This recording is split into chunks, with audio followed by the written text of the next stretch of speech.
Pag pinapatupad yung batas, nakikita mo kung sino mo maboboto, sino committee chairman, sino sumusuporta.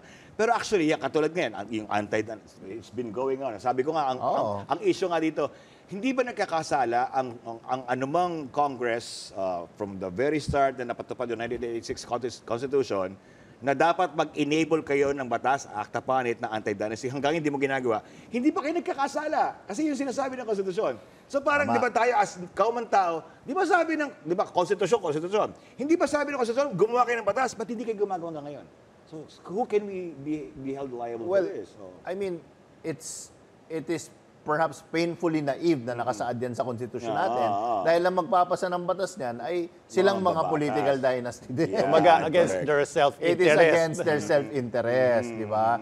Parang tayo ba, halimbawa, bilang negosyante, tayo ba ang magvo-volunteer na itaas ang ating mga buwis? Yan. Siyempre, hindi.